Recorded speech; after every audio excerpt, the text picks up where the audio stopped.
Good morning and welcome to TSLNIGERIA TV, Politics and Power. Today we are looking at the role of civil society in governance as we approach the 2023 general elections. What is the civil society doing to make sure that we have a free and fair elections, that Nigerians can vote, that Nigerians can be content with the process?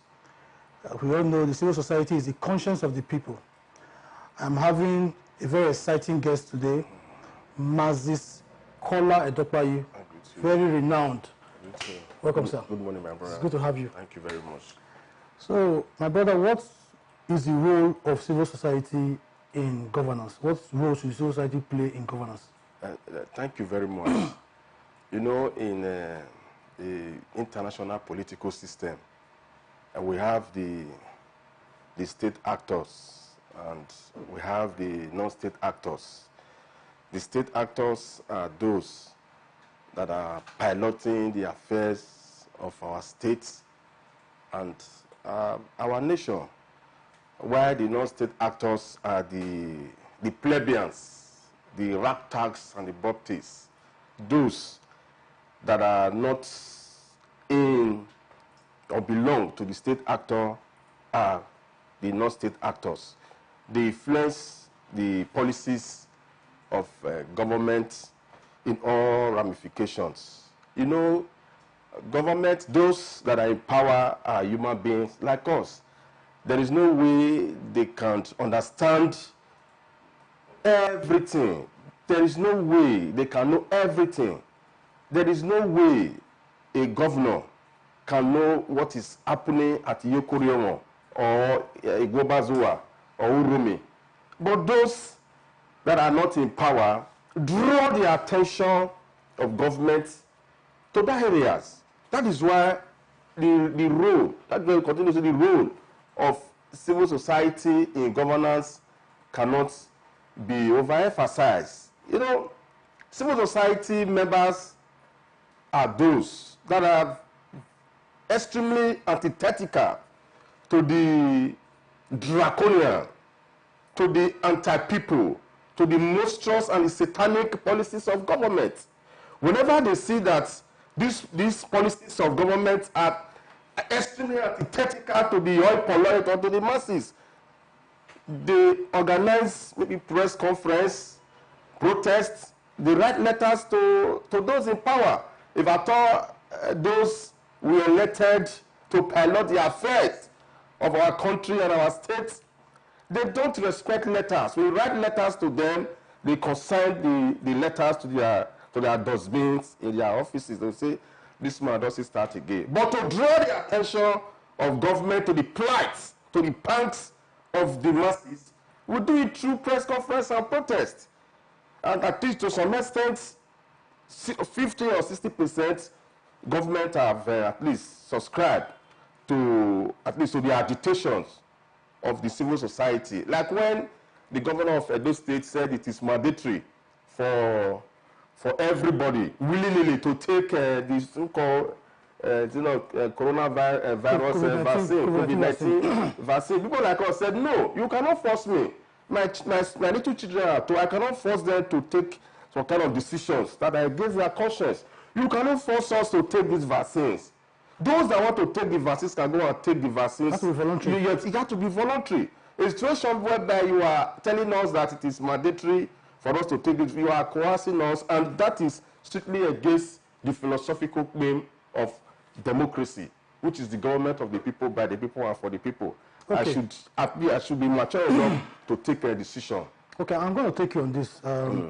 We see most times that when state governments or even the federal governments, when the government come into power, the first thing they want to do is they want to identify the key actors in the civil society groups, and then they find a way to either appoint the loudest ones or coerce the other ones and give them money so that they silence them. Is it like the government is supposed to work in conjunction most times, or hand in hand with civil society, or the government should fear the civil society? Because I don't understand why a government will come in and the first thing they want to do is appoint members of the civil society into the government and in the hope that it will silence them. Yes, thank you very much. The civil society and government, the members of civil society and those in power are supposed to be aviaries of common plumage that congregate assiduously towards the development of the country. But there are some governors, presidents, whenever they are elected into power, they just get one or two people, they just appoint them, thinking that these civil society actors can influence others. But it is not like that. Those that are, the government, they have their own civil society organization. Like in those states, my state, those state government see civil society members as enemies. That is the truth. You know where in 2017, when we protested against when we protested to NPDC for implementation of corporate social responsibility, in 2017, the governor was so agitated with this man, we must silence this man. You know, I was arrested and charged to court with treason. When I don't even have catapults in my house, I don't put cutlass inside my room. I was charged with treason. You know the gravity of that crime. You know, it is death penalty. But it is not supposed to be like that. Civil society are those agitators that agitate on behalf of the masses. Democracy, like I said before, the government of the people, by the people, and for the people. You are not supposed to say, okay, I'm now the governor of Edo State, I begin to lord over everybody. No. You are supposed to be the servant of the people, not the master of the people. The people sent you there to go and represent their interest.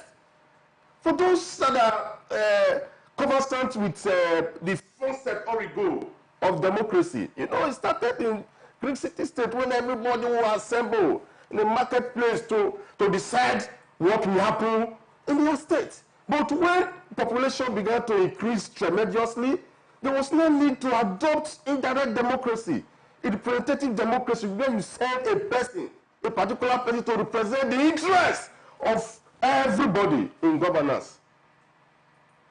But today, when you vote for them, they see themselves as Lord, they see themselves, in fact, as God, and not God. They see themselves as God. Civil society members, their role cannot be overemphasized. You cannot jettison them. You are supposed to see them as your friends, not as your enemies, because they take the risk to expose corruption, to expose things that are not going nowhere. But we also see that most people in the civil society, when they have opportunity to enter into governance, particularly in Nigeria, they start to do the same thing that they criticize. I'm coming to that direction. Yes, I'd like to Thank you very much. You know, human beings, you cannot, even, you cannot say this man, I trust this person 100%. There are some of them. I have a former local government chairman. I mentioned his name is Honorable Destiny Nabulele of Ovia Southwest local government, the SY chairman of Ovia Southwest local government area. He was with us. He led series of protests, you understand, against anti-people policies. But when he was given the opportunity to govern, it became worse. In fact, though what he could not achieve 20, 30 years or 40 years, he just achieved it in less than 2-3 months. A comrade that was now moving with soldiers and all that. That is the system. That is why you must be ideologically grounded. Some of them, they are into the civil society just because of what they want to get. They don't have that calling. But some of us that have subscribed ourselves to the philosophy of Marxism, socialism, Leninism, we know that there is no way you can change our political philosophy because it is part and parcel of us. You know, when we were at the judicial panel of Okpere, some people said, governor Obaseki don't buy her. But when In fact, in the course of in the course of doing that our jobs that we were sent to do on behalf of the masses, we were still speaking, we were telling the governor the truth. When we came out, our mouth became louder than the way it was before. That shows that you cannot bear our conscience. That shows that we have this calling. The calling is to emancipate the people.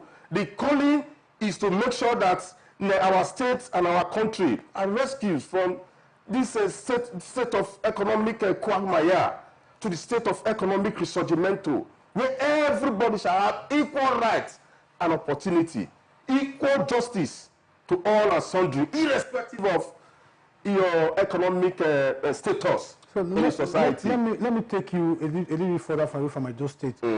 INEC has said that civil society, they are open to working with the civil society to make sure that the 2023 elections is free, fair, and credible. Yes.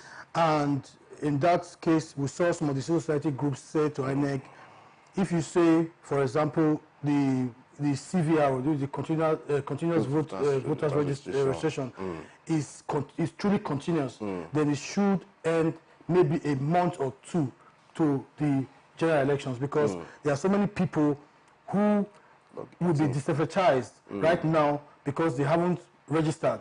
And there are also people who will turn 18 between now and that time of the elections, or maybe between now and 2 months to the elections. And then they cited some other countries like the US, where voting registration is done up to maybe like a week or two before the elections. So do you think that the civil society organizations pushed INEC enough to get INEC to do the right thing in terms of making sure that the continuous voter registration is truly continuous up to a certain stage where so many Nigerians will be captured? Because when the CVR stopped, there were millions of people right now who still haven't registered. Yes. Do you think the society has done enough to put INEC on its toes, to make sure INEC does the right thing? The civil society have done enough to make sure that INEC do the right thing.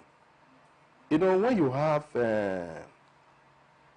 pharaohs, you have people like Benito Mussolini, you have people like Adolf Hitler in that kind of office, there is no way you can't do it 100%. If you do it, if you were there 50%, you will wait to see if they are going to change. But they will not change.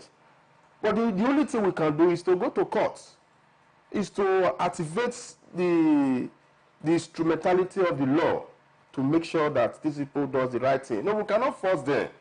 We cannot force them, because they have a kind of mindset. They have one kind of mindset. Like United States of America, you cited, a week to election, people still go there and register. There are some people that will be 18 years today, some will be 18 years tomorrow, and those people are disenfranchised. Whereas in some other regions, you see even rats, you see goats still doing that registration nicodemously. You understand what I'm talking about? Nicodemously. That shows that those that are there don't mean well for our country. What is nicodemously, sir? You know, if you are a Bible scholar, you know, Nicodemus went to meet Jesus at night. What can I do to enter the kingdom of God? At night, you know, secretly. Okay.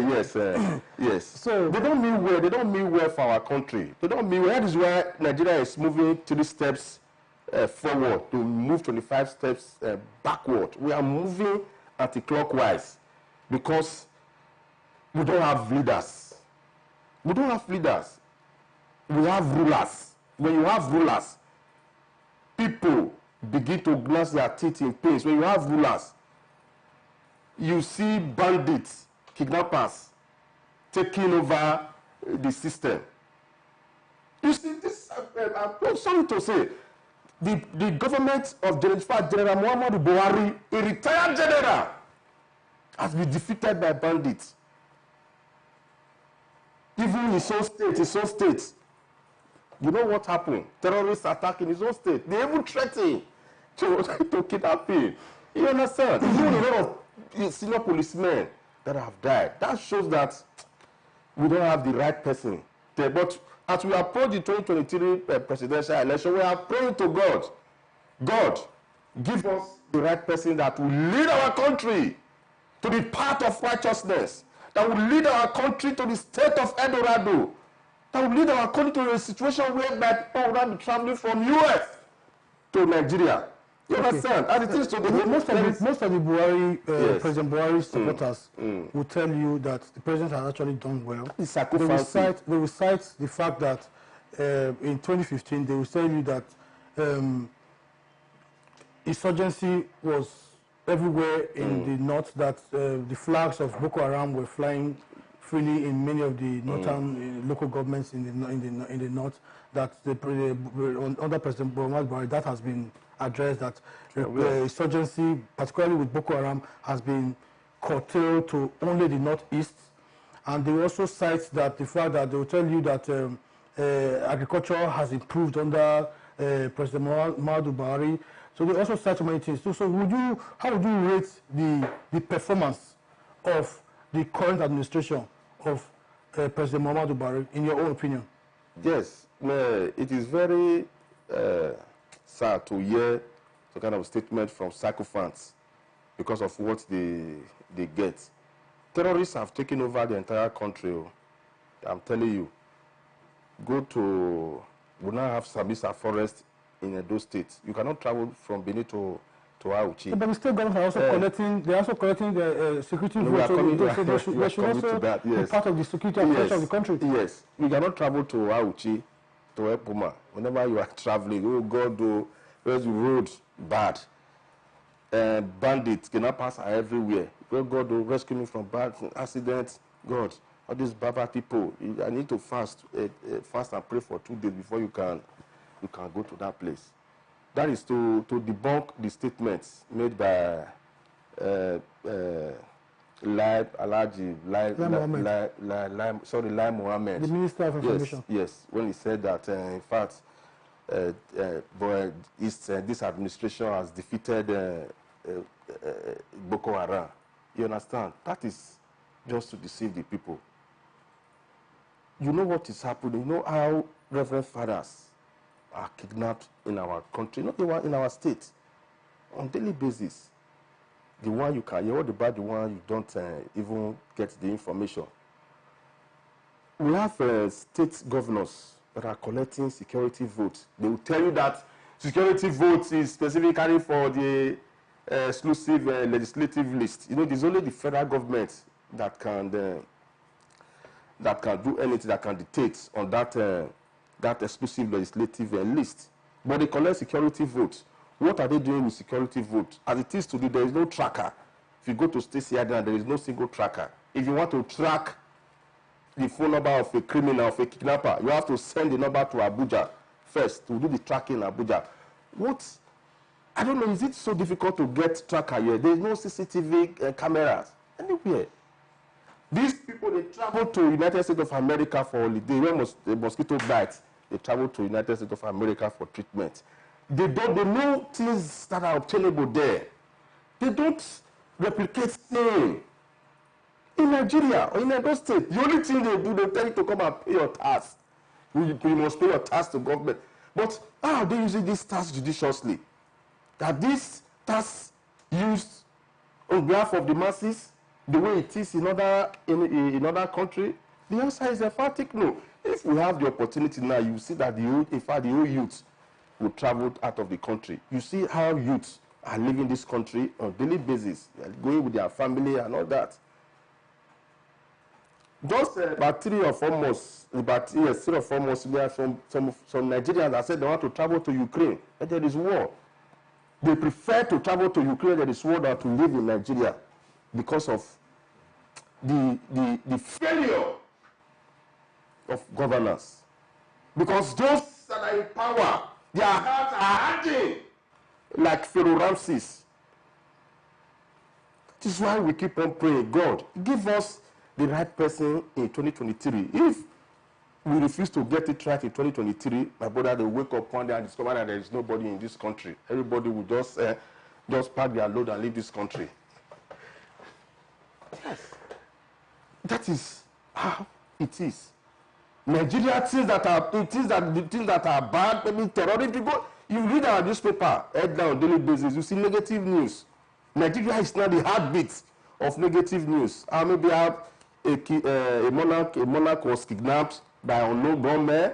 Our Reverend Father was kidnapped. Our family of five they were all kidnapped by unknown gunmen. You understand what is unknown gunmen? Who are the unknown gunmen? I don't know human beings. But are they very difficult? Are they very difficult to track?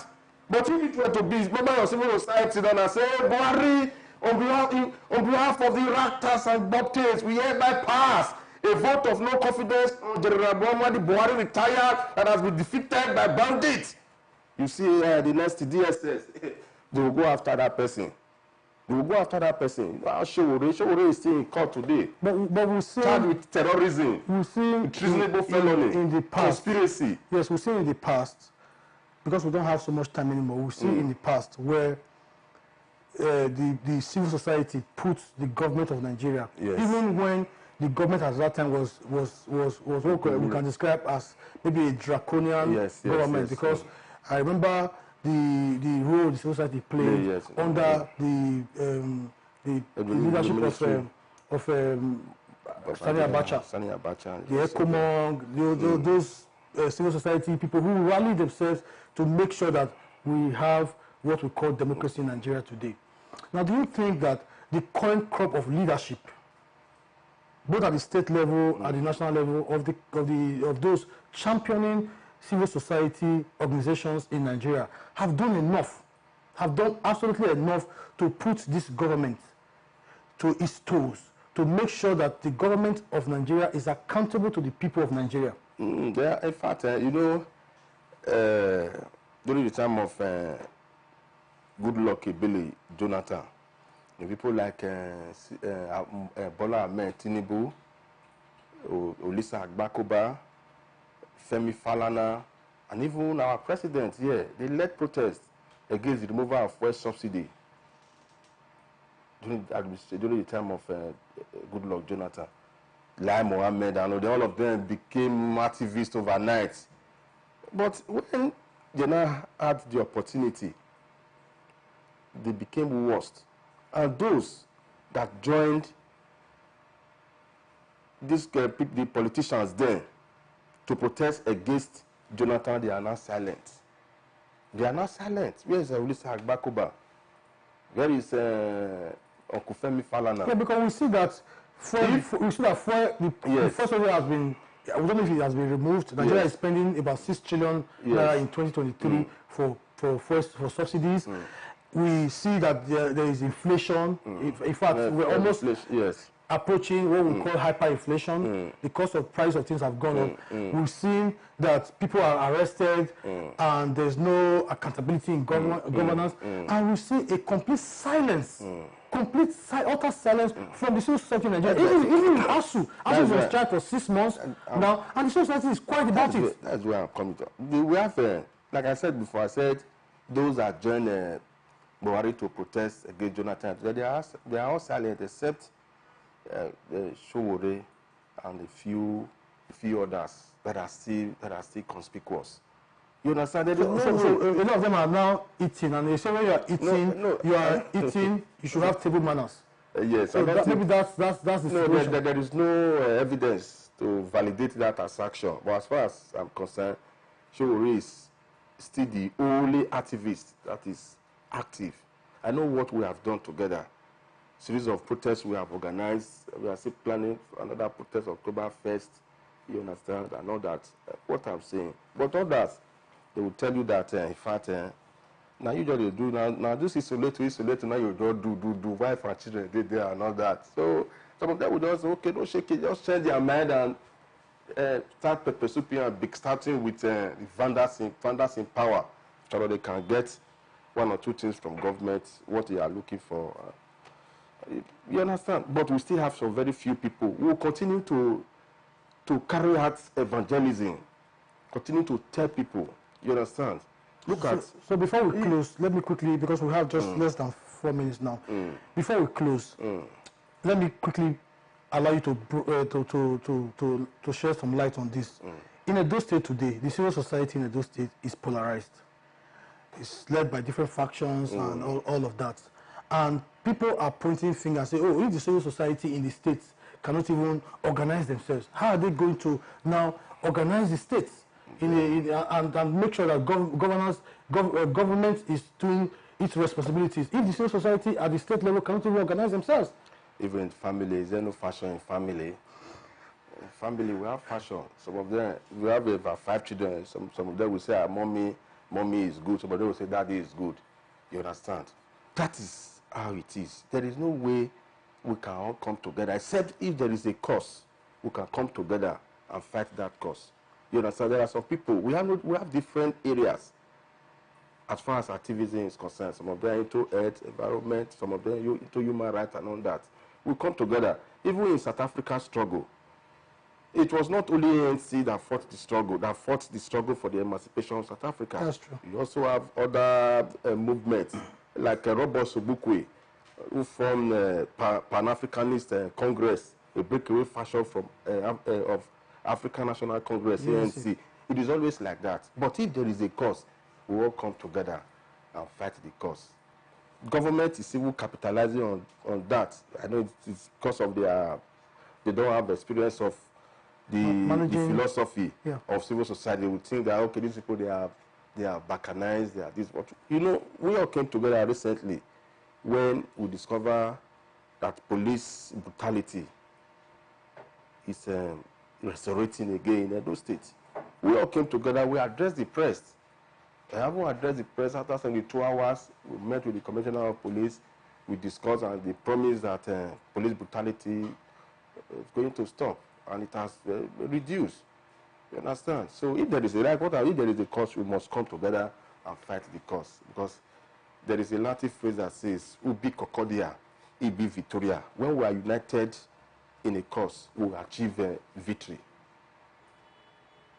Okay. So on the final note, what would be your advice to the government, to INEC, for the 2023 elections? What would be one word you want to tell INEC to say, okay, this is one word I will leave with INEC for 2023 elections? Yes, they should. And the Nigerian people. Yes, they should allow the election to be free and fair.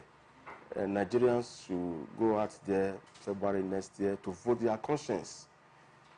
They should not collect money from politicians, but collect money once in 4 years. Go there, vote your conscience, and you defend your vote. Defend your vote. And those politicians that are using our youth to exhibit Okpereism, gangsterism, hoodlumism, and hooliganism should desist forthwith from doing that. Or if they want to do that, they should bring their children from US and UK. They should be at the forefront of exhibiting Okpereism. You know how they are using, you know how they are harming our youth now. The numbers of guns, pump actions that are everywhere now. In fact, it is only God. Okay. Those states in our country are sitting on a keg of gunpowder, guns to different hands, people that are not experienced. Can you substantiate that? You know what? No, it is always. I'm telling you, as a civil society activist, you know, we belong to the ghetto. We go to the ghetto, we get information from the ghetto. We go to where they drink shots. You sit down there, you fraternize with them, you buy for all of them, they will tell you. Have those information been relayed to the police? We have done that. We have done that. Yeah, you not seeing some of them on the street with pump action? Is there any law? Is there any law creating? Is there any law establishing those that are parading pump action everywhere? There is no law. Somebody can go to court today and say to stop this nonsense. I don't know why it is so difficult for the governor to just send executive bill to his House of Assembly. This one is Governor Obaseki, House of Assembly. Do it expeditiously. Let there be a law creating a Edo State security network. But as far as I'm concerned today, the activities are struded in illegality. That's what we'll leave it for today. Thank you. Thank you very much, Marxist Kola. It's always good to talk to you. Thank you. Please do well to follow our Facebook page.